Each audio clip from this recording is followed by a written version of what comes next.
ರಾಮೇಶ್ವರಂ ಕೆಫೆಯಲ್ಲಿ ಸ್ಥಳ ಮಹಜರು ಪ್ರಕ್ರಿಯೆಯನ್ನು ನಡೆಸ್ತಾ ಇದ್ರು ಎನ್ಐಎ ಅಧಿಕಾರಿಗಳು. ಇದೀಗ ಲಭ್ಯವಾಗ್ತಿರುವ ಮಾಹಿತಿಯ ಪ್ರಕಾರ ಸ್ಪಾಟ್ ಮಹಜರು ಪ್ರಕ್ರಿಯೆ ಮುಕ್ತಾಯವಾಗಿದೆ. ಇವತ್ತು ಬೆಳ್ಳಂಬೆಳಗ್ಗೆ 6:30ರ ಸುಮಾರಿಗೆನೆ ರಾಮೇಶ್ವರಂ ಕೆಫೆ ಬಾಂಬ್ ಬ್ಲಾಸ್ಟ್ ಸಂಭವಿಸಿದ ಸ್ಥಳ. ಈಗ ಆಲ್ರೆಡಿ ಇದರ ರೂವಾರಿಯನ್ನ ವಶಕ್ಕೆ ಪಡೆದಿದ್ದಾರೆ. ವಿಚಾರಣೆ ತನಿಖೆಯನ್ನ ಮುಂದುವರೆಸಿದ್ದಾರೆ. ರೀಕ್ರಿಯೇಟ್ ಮಾಡಿದ್ರು, ಇಡೀ ಆ ಕ್ರೈಮ್ ಸೀನನ್ನ ರೀಕ್ರಿಯೇಟ್ ಮಾಡಿ ಸ್ಥಳ ಮಹಜರನ್ನ ನಡೆಸಿದ್ರು ಎನ್ಐಎ ಟೀಮ್ನ ಅಧಿಕಾರಿಗಳು.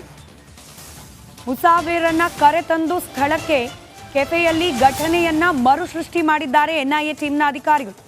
ಇಡ್ಲಿ ತಿಂದು ಬಾಂಬ್ ಬಿಟ್ಟ ದೃಶ್ಯಗಳನ್ನ ಮರುಸೃಷ್ಟಿ ಮಾಡಿದ್ದಾರೆ. 2-3 ಬಾರಿ ಅದನ್ನ ಎನಾಕ್ಟ್ ಮಾಡು, ಮತ್ತೊಂದು ಸತಿ ಹೇಗೆ ಬಂದೆ, ಎಲ್ಲಿ ಕೂತೆ, ಏನೇನು ಮಾಡಿದೆ ಅದೆಲ್ಲವನ್ನ ಕೂಡ ಮತ್ತೊಮ್ಮೆ ಮಾಡಿ ತೋರಿಸು ಅಂತ ಹೇಳಿ ಆತನ ಕೈಲಿ ಮಾಡಿಸಿದ್ದಾರೆ ಅಧಿಕಾರಿಗಳು. ನೀವು ದೃಶ್ಯದಲ್ಲಿ ಗಮನಿಸ್ತಾ ಇದ್ದೀರಲ್ಲ, ಕ್ಯಾಪು, ಕನ್ನಡಕ, ಬ್ಯಾಗು ಇವೆಲ್ಲವನ್ನ ಕೂಡ ಹಾಕಿಕೊಂಡು ಆ ದೃಶ್ಯವನ್ನ ಮರುಸೃಷ್ಟಿ ಮಾಡಲಾಗಿದೆ. ಇದೀಗ ಸ್ಥಳ ಮಹಜರು ಪ್ರಕ್ರಿಯೆ ಮುಕ್ತಾಯವಾಗಿದೆ ಅನ್ನೋದು ಲೇಟೆಸ್ಟ್ ಅಪ್ಡೇಟ್.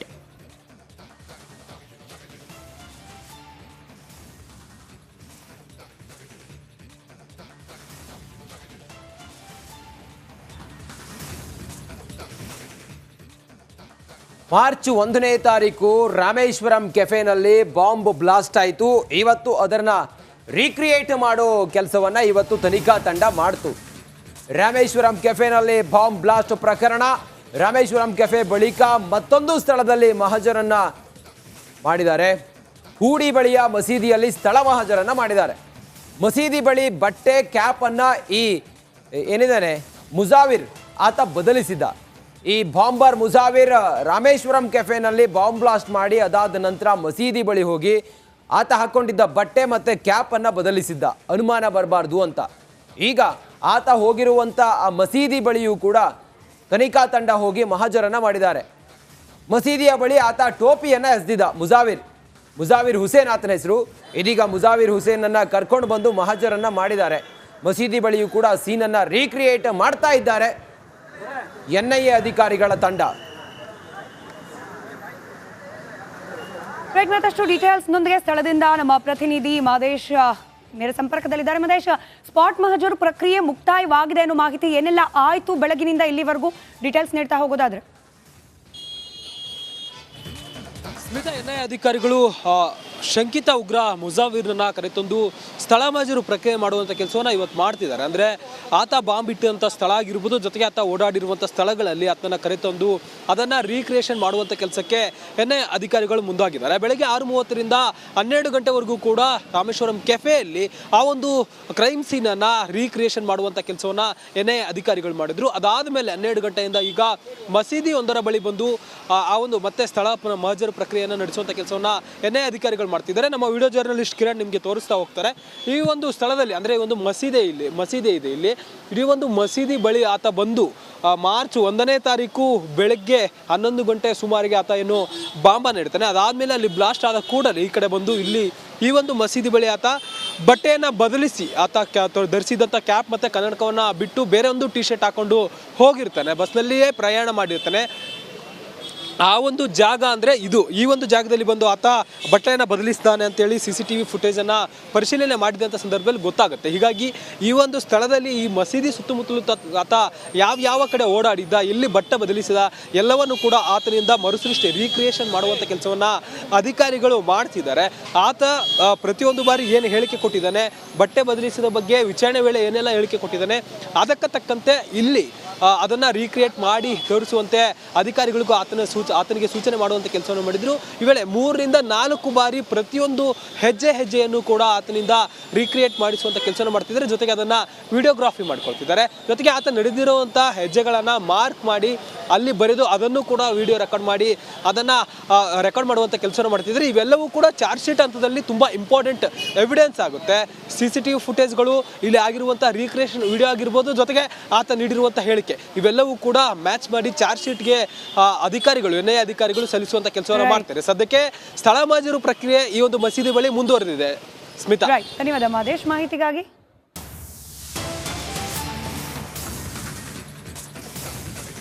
ಕಾಂಗ್ರೆಸ್ ಅಕ್ರಮಗಳ ವಿರುದ್ಧ ಮೈತ್ರಿ ಪಡೆ ಸಮರವನ್ನ ಸಾರಿದೆ. ಕೆಂಗಲ್ನಿಂದ ನಿಡಘಟ್ಟದವರೆಗೆ ದೋಸ್ತಿಗಳ ಕಾಲ್ನಡಿಗೆ ನಡೀತಾ ಇದೆ. ಪಾದಯಾತ್ರೆಯಿಂದ ಸರ್ಕಾರದ ಆಯಸ್ಸು ಕಡಿಮೆ ಆಗ್ತಾ ಇದೆ. ರಿಪಬ್ಲಿಕ್ ಕನ್ನಡಕ್ಕೆ ವಿಪಕ್ಷ ನಾಯಕ ಆರ್ ಅಶೋಕ್ ಅವರು ಹಿಂಗಂತ ಹೇಳಿದ್ದಾರೆ. ಬೆಲೆ ಏರಿಕೆಯಿಂದ ಜನರು ಬೇಸತ್ತು ಹೋಗಿದ್ದಾರೆ. ನಮ್ಮ ಹೋರಾಟ ಭ್ರಷ್ಟಾಚಾರದ ವಿರುದ್ಧ. ವಿಷಯ ಡೈವರ್ಟ್ ಮಾಡಲು DK ಶಿವಕುಮಾರ್ ಅವರು ಏನೇನೋ ಮಾಡ್ತಿದ್ದಾರೆ.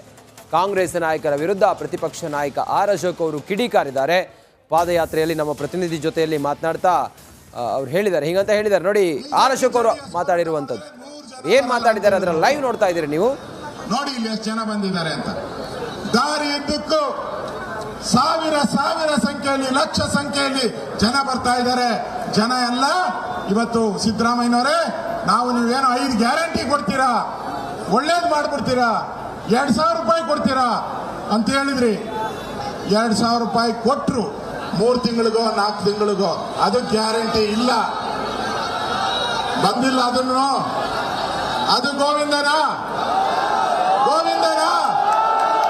ಸಿದ್ದರಾಮಯ್ಯ ಗೋವಿಂದ, ಸಿದ್ದರಾಮಯ್ಯ ಗೋವಿಂದ, ಗ್ಯಾರಂಟಿ ಗೋವಿಂದ, ಗ್ಯಾರಂಟಿ ಗೋವಿಂದ, ಗೋವಿಂದ ಆಗೋಯ್ತು. ಈಗ 2,000 ರೂಪಾಯಿ 3-4 ತಿಂಗಳಿಂದ ಬಂದಿಲ್ಲ, ಅದು ಗೋವಿಂದ. ನಾನು ಕಾಂಗ್ರೆಸ್ ಅವ್ರಿಗೆ, ಸಿದ್ದರಾಮಯ್ಯನವ್ರ DK ಶಿವಕುಮಾರ್ ಕೇಳ್ತಾ ಇದ್ದೀನಿ, ಅಲ್ಲಪ್ಪ 2,000 ಕೊಡ್ತೀನಿ ಅಂದೆ, ಏನೋ ಹೆಣ್ಮಕ್ಳು ಬಂತು ನೋಡು ನಮ್ಮ ಮನೆಗೆ 2,000 ಭಾಗ್ಯದ ಲಕ್ಷ್ಮಿ ಅಂದ್ರು. ಹಾಕಿದ್ರು ಗಂಡನಿಗೆ ಎಣ್ಣೆ ಹೊಡೆಯಕ್ಕೆ ಕ್ವಾರ್ಟರ್ಗೆ 50 ರೂಪಾಯಿ. ಕ್ವಾರ್ಟರ್ಗೆ ಎಷ್ಟು? ಹಾಲಿನ ಬೆಲೆ ಎಷ್ಟು? 3 ರೂಪಾಯಿ. Stamp duty lakh. ಮೈಸೂರು ಚಾಮುಂಡಿ ತಾಯಿಯ ಸನ್ನಿಧಾನಕ್ಕೆ ಹೋಗೋದ್ರೊಳಗೆ ರಾಜಕೀಯದ ಸುನಾಮಿಯನ್ನು, ಈ ನಾಡಿನ ಕಾಂಗ್ರೆಸ್ನ ಪಾಪದ ಸರ್ಕಾರವನ್ನು ತೆಗಿಲಿಕ್ಕೆ ಆ ತಾಯಿಯ ಆಶೀರ್ವಾದದೊಂದಿಗೆ ರಾಜಕೀಯದ ಸುನಾಮಿ ಪ್ರಾರಂಭ ಆಗುತ್ತೆ. ಮತ್ತೆ ಜನಾಂದೋಲನ ಕಾರ್ಯಕ್ರಮದಲ್ಲಿ ಈಗ ಜಮೀರ್ ಕೂಡ ಈಗ ತಮ್ಮ ವಿರುದ್ಧ ವಾಗ್ದಾಳಿ ಶುರು ಮಾಡ್ಕೊಂಡಿದ್ದಾರೆ DK ಶಿವಕುಮಾರ್. ನನಗೆ ಅವ್ರ ಬಗ್ಗೆ ಚರ್ಚೆ ಯಾಕೆ ಮಾಡಬೇಕು? ಅದರ ಅವಶ್ಯಕತೆ ಏನಿದೆ? ಎಲ್ಲೆಲ್ಲಿದ್ದರೂ ಅವರು ನೆನೆಸ್ಕೊಳ್ಳಿ, ಆಮೇಲೆ ಮತ್ತೆ ಆಸ್ತಿ ಬಗ್ಗೆನೇ ಪ್ರಶ್ನೆ ಮಾಡಿರ್ತಕ್ಕಂಥ ಕುಮಾರಸ್ವಾಮಿ, ನೀವು ಆಸ್ತಿ ಬಗ್ಗೆನೇ ಪ್ರಶ್ನೆ ಮಾಡಿ ಹೇಳೋದ್ರಾಗಲ್ಲ. ಸರ್ಕಾರ ಅವ್ರ ಕೈಲಿ ಕೊಟ್ಟಿದ್ದಾರೆ. ಜನ ಕಾನೂನು ಬಾಹಿರವಾದಂಥ ರೀತಿಯ ಆಸ್ತಿಗಳು ಮಾಡಿರೋದು ಅವ್ರ ಹತ್ರ ಮಾಹಿತಿಗಳಿದ್ದರೆ ಕೈ ಜೋಡಿಸಿ ಮನವಿ ಮಾಡ್ತೀನರಪ್ಪ, ಆದಷ್ಟು ಬೇಗ ಒಂದು ತನಿಖೆ ತಂಡ ರಚನೆ ಮಾಡ್ಕೊಳ್ಳಿ.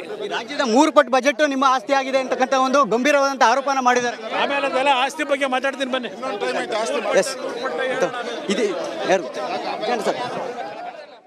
ಹಲವಾರು ರೈತ ಸಂಘಟನೆಗಳು, ಹಲವಾರು ಸಂಘಟನೆಗಳು ಕೂಡ ಇನ್ನು ಮುಂದೆ ಹೋಗ್ತಾ ಮಂಡ್ಯ ಭಾಗದಲ್ಲಿ ನಮ್ಮ ಜೊತೆಯಲ್ಲಿ ಕೈ ಜೋಡಿಸ್ತಾ ಇದ್ದಾರೆ.